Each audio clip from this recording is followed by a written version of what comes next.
آج ہمارا موضوع ہوگا، ہم اس میں پڑھیں گے انشائیہ اور مضمون کا فرق۔ انشائیہ کیا ہوتا ہے؟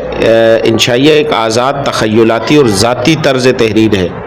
اس کے اندر لکھنے والا اپنے خیالات، احساسات اور مشاہدات کو دلچسپ اور اپنے انداز میں ادبی انداز میں بیان کرتا ہے۔ انشائیہ کی خصوصیات کیا ہوں گی؟ ذاتی خیالات اور جذبات شامل ہوتے ہیں، انداز غیر رسمی ہوتا ہے، ہلکا پھلکا ہوتا ہے، بعض اوقات مزاحیہ بھی ہوتا ہے، یعنی اجراء تفنن اس میں آدمی جو ہے وہ کھل کے کر سکتا ہے۔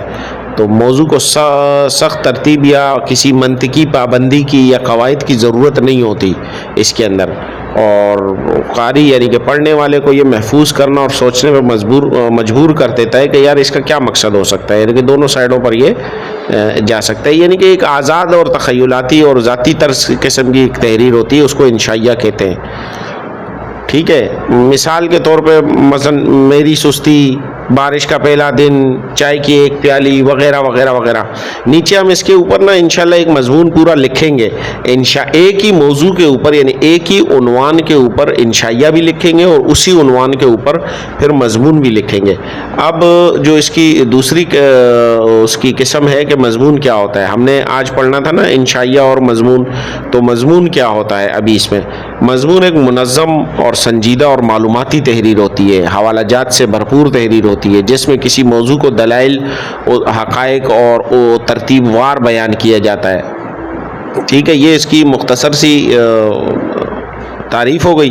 اس کی خصوصیت اس تعریف کے اندر ہی سے ہم سمجھ جاتے ہیں، اسی کو ہم اگر تھوڑا سا ایکسپلین کریں گے، وضاحت کریں گے تو اس کی خصوصیات بن جائیں گی۔ موضوع کی وضاحت اور معلومات فراہم کرنے کا مقصد اس کے اندر ہوتا ہے، رسمی ہوتا ہے، سنجیدہ اس کا طرز تحریر ہوتا ہے، تمہید ہوتا ہے، اصل متن وغیرہ ہوتا ہے، اور پھر آخر میں اس کو وہ اصل متن اور جو اندر بات چل رہی ہے تو وہ کس نتیجے پہ پہنچی ہے، یعنی کہ نتیجے پر یہ مشتمل ہوتا ہے۔ دلائل اور مثالوں سے بات کو مضبوط بنایا جاتا ہے اس کے اندر۔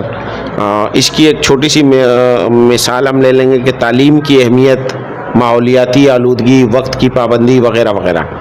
اب نیچے ہم ایک موضوع، ایک عنوان دیتا ہوں، اس عنوان ہے کہ چلیں ہم اپنے اس کے مدرسے کے حوالے سے کر لیتے ہیں، دارالعلوم اہل بیت اطہار، یہ ایک عنوان ہے۔ اس عنوان کے اوپر ہم پہلے ہم جو ہے وہ لکھیں گے، انشائیہ لکھیں گے، 100-150 الفاظ کا ہو، 50 الفاظ سے لے کے 200-250 الفاظ تک کا ہو سکتا ہے۔ ٹھیک ہے، یہ زیادہ لمبا ہم نہیں جائیں گے۔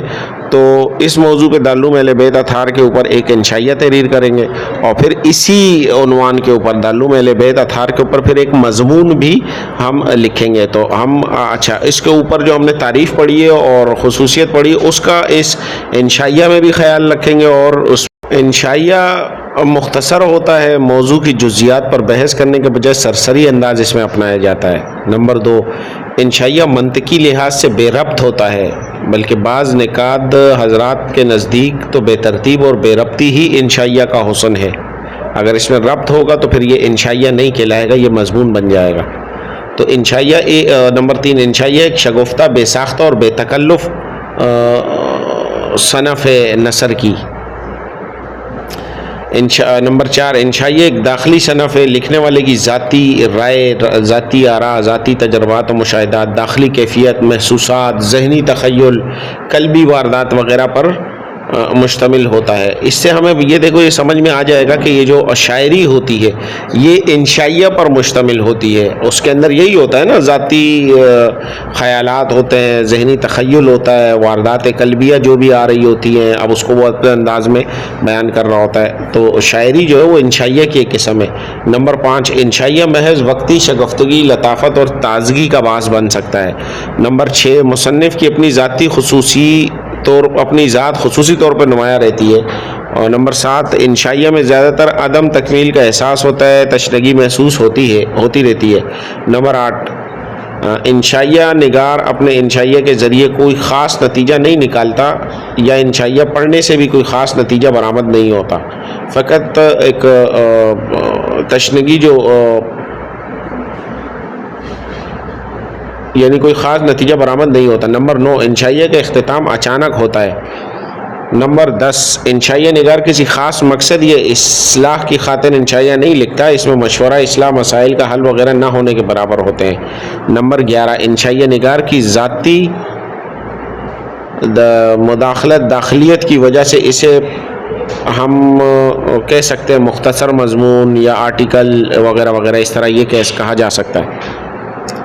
اب اگلے کلام کے اندر ہم مضمون کے اسی نکات کو ہم دیکھیں گے کہ مضمون کیا ہوتا ہے۔ مضمون انشائیہ کے مقابلے میں طویل ہوتا ہے، موضوع کی جزیات تک سے بحث کرتا ہے۔ مضمون نویسی کے اہم اصولوں میں سے ایک اصول ربط بھی ہے، یعنی کہ ترتیب ہونا، ترتیب و تدریج کا خاص خیال رکھا جاتا ہے۔ نمبر 3، مضمون اپنی سادگی کے باوجود سنجیدہ ہوتا ہے، عالمانہ ہوتا ہے، پرتکلف انداز تحریر لیا ہوتا ہے، یعنی کہ دلائل ہوتے ہیں اس کے اندر اور حوالہ جات ہوتے ہیں۔